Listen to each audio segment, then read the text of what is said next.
थे, एक नौजवान सीना ताने हुए सामने से गया। आपने पूछा, नौजवान जमीन पर धम धम करके क्यों चल रहा है? जमीन पर तकब्बुर के साथ क्यों चलता है? अकड़ कर क्यों चल रहा है? तो उसने कहा था कि आप मुझे जानते नहीं हैं। ये जवानों का नजरिया होता है, ये जवानों की निगाहों का हाल होता है। उन्होंने जैसे ही सुना मुस्कुरा दिए और कहा, तू जानने की बात करता है, मैं तेरी असलियत को जानता। अल्लाहु अकबर। नौजवान और असलियत का ताना दिया जाए, आग बगुला हो गया। कहा, बूढ़े बताइए मेरी असलियत क्या है? अल्लाहु अकबर। आपने कहा, रब का कुरान फरमाता है, हल अता अलल इंसानी हीनुम मिनद दहरी लम यकुन शैअन मज़कूरा। हाँ, इंसान पर एक वक्त वो गुजरा कि ये कुछ भी नहीं था। इसके दांत नहीं थे, इसकी आंखें नहीं थी, पकड़ने के लिए हाथ नहीं थे, पांव नहीं थे, दिल नहीं था, दिमाग नहीं था। ए इंसान, एक वक्त वो गुजरा कि तू कुछ भी नहीं था। अल्लाह वहदहु ला शरीक ने फिर तुझे बनाया। किस चीज से पैदा किया? नापाक पानी से बनाया गया, नापाक कतरे से तुझे तैयार किया गया। ए इंसान, ये तेरी असलियत है, ये तेरी असलियत है, ये तेरी इब्तिदा है।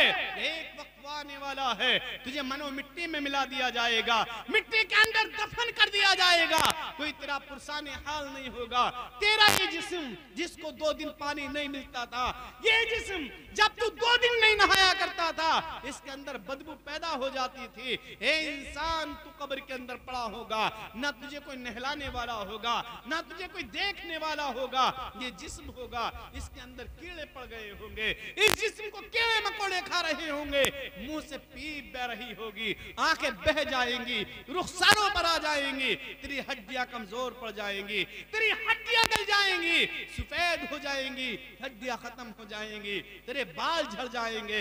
ए इंसान, इब्तिदा का हाल तो ये है कि नापाक पानी से पैदा किया गया है। इंतहा का हाल ये है कि तुझे मिट्टी में मिला दिया जाएगा। अब खुद फैसला कर ले, जिसकी इब्तिदा ये हो, जिसकी इंतहा ये हो, उसे तकब्बुर की जरूरत नहीं है, उसे अकड़ने की जरूरत नहीं है, उसे मुतकब्बिर होने की जरूरत नहीं है। मेरे प्यारे भाइयों, हमारे लिए जरूरत ये है कि हम उस रास्ते पर चले जिस रास्ते पर अल्लाह और उसके रसूल ने हमें चलने का मुस्तफा करीम ने चलकर बताया। सहाबा इकराम जिस रास्ते पर चले, आखिरी बात सुन ले, मुफ्ती साहब भी तशरीफ ला रहे हैं। मेरे आका ने इरशाद फरमाया, 3 तरह के लोग जन्नत में दाखिला होना तो अलग की बात है, जन्नत की खुशबू तक नहीं पाएंगे। अल्लाह अकबर। क्या? 3 किस्म के लोग जन्नत में दाखिला अलग है, जन्नत की खुशबू तक नहीं पाएंगे। खुशबू का हाल ये होगा कि 1000 साल की दूरी से जन्नत की खुशबू आनी शुरू हो जाएगी। 1000 साल की दूरी से जन्नत की खुशबू आनी शुरू हो जाएगी। लेकिन आप इरशाद फरमाते 3 तरह के लोग जन्नत की खुशबू नहीं पाते। एक वो इंसान जो अपने माँ बाप को सताता है, वो जन्नत की खुशबू नहीं पाता। अल्लाह। दूसरा इंसान वो जो अपने रिश्तों को मुनक़ता करता है, रिश्तों को काटता है, वो जन्नत की खुशबू नहीं पाएगा। तीसरा इंसान वो होगा जो शराब पीता, अल्लाह। शराबी इंसान जन्नत की खुशबू नहीं पाएगा। अल्लाह ना करे हम में से ऐसा तो नहीं है। अगर है तो सच्चे दिल से तौबा कर ले, खुदा की रहमत के दरवाजे खुले हैं, अल्लाह माफ करने वाला है। अगरचे बंदे तेरे पास कितने ही गुनाह क्यों ना हो। अल्लाह अकबर। पैगंबर आज़म अलैहिस्सलातु वस्सलाम ने देखा कि एक खातून सामने से आ रही, आप इस्तेक़बाल के लिए खड़े हो। जब मुस्तफा करीम खड़े हुए, सहाबा इकराम खड़े हुए, आका करीम ने अपनी चादर मुबारका को बिछाया और उस चादर पाक पर उन खातून को बिठा दिया। आका ने कुछ उनसे फरमाया, कुछ उन्होंने सरकार की बारगाह में अर्ज की। सरकार तशरीफ ले गए घर। हजरत खदीजा कुबरा से फरमाया, खदीजा इनको कुछ दिया जाए। अल्लाहु अकबर, ये मेरी माँ है। हजरत खदीजा ने कुछ कपड़े और जो मैसर था, जो आपके पास था, आपने उनको दिया। कहा खदीजा कुछ और दिया जाए। मकर बकरियों का मालिक बना दिया कुछ बकरियों का, कहा कुछ और दिया जाए। 4 या 5 या 3 ऊंट अता फरमाए। इतनी दौलत देने के बाद सरकार ने उनको अपने दरे पाक से रुखसत किया।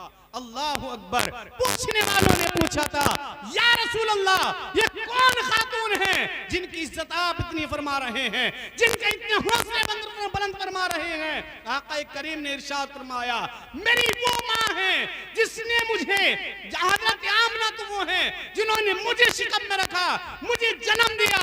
ये माँ वो माँ है जिन्होंने मुझे अपनी छाती का दूध पिलाया, जिन्हें हलीमा सादिया कहा जाता है। ये मेरी माँ है जिनकी मैं इज्जत कर रहा हूँ। आप अंदाजा लगाएं, दूध पिलाने वाली माँ के साथ मुस्तफा करीम का ये बर्ताव है। तो जिस माँ ने पैदा किया, जिस माँ ने जन्म दिया, 9 महीने शिकम के अंदर रखा, उस माँ का मकाम क्या होगा, उस मकाम की इज्जत का हाल क्या होगा। लेकिन आज हम गाफिल हो चुके हैं। तो मैं अर्ज ये कर रहा था कि दुनिया से हम सबको एक दिन जाना है। कामयाब जिंदगी वो है जो अल्लाह और उसके रसूल की मर्जी के मुआफिक। एक बुजुर्ग को किसी ने देखा कि वो बाजार के किनारे बैठे हुए आंखों में आंसू लिए रो रहे हैं। आखिरी बात सुनने इस पर मेरी गुफ्तगू खत्म हुई। एक कलाम कारी साहब को, उसके बाद मुफ्ती साहब की तकरीर। एक बुजुर्ग आंखों में आंसू लिए बाजार के किनारे बैठे रोते हैं। किसी पूछने वाले ने पूछा था कि अल्लाह के नेक बंदे रो क्यों रहा, आखिर वजह क्या है जो आंखों में आंसू है? क्या किसी ने कुछ कहा है? क्या किसी ने गाली बकी है? क्या कोई तकलीफ पहुंचाई है?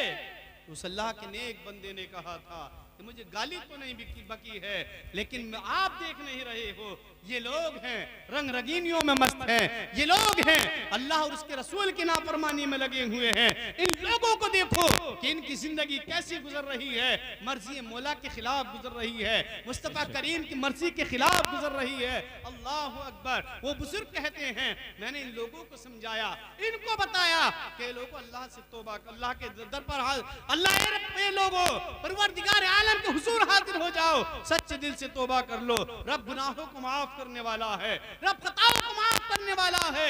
इन लोगों ने जवाब नहीं दिया, मेरी बात को हंसी में टाल दिया। मैं रो ये रहा हूँ, रब की रहमत के दरवाजे खुले हैं, उसकी रहमत बंदों को बुला रही है। बंदे आ जा, सच्चे दिल से तौबा कर ले, गुनाहों को माफ कर दिया जाएगा। बंदे आ जा, आंखों से आंसू बहा दे, तेरी खताओं को माफ कर दिया जाएगा। लेकिन ये तौबा करने के लिए तैयार नहीं है, ये माफी मांगने के लिए तैयार नहीं है, उसके रब उसके दर पर पढ़ने के लिए तैयार नहीं है। अल्लाह अकबर। वो बुजुर्ग कहते हैं, इनको देखकर तरस आ रहा है, एक न एक दिन दुनिया से चले जाएंगे, एक न एक दिन जिंदगी तमाम हो जाएगी, एक न एक दिन जवानी खत्म हो जाएगी, लेकिन ये मानने के लिए तैयार नहीं है। उन्हीं बुजुर्ग को किसी ने देखा, कब्रिस्तान बैठे हुए हैं, कब्र के पास सिसकियां लेकर रो रहे हैं, हाथ पकड़ा, पूछा कि इंसान बाजार में मिलता है तब भी रोता है, कब्रिस्तान मिलता है तब भी रोता है, आखिर रोने का सबब क्या है? वहां की बात समझ में आई, लेकिन यहाँ की बात समझ में नहीं आती। तो उन बुजुर्ग ने वही जुमला दिया था, दिल की तख्ती पर लिख लेने के काबिल है, जो बात कल थी वही बात आज है। इस जुमले को दिल की तख्ती पर लिखें, पूरी तकरीर का निचोड़ बात खत्म है। जो बात कल थी वही बात आज है।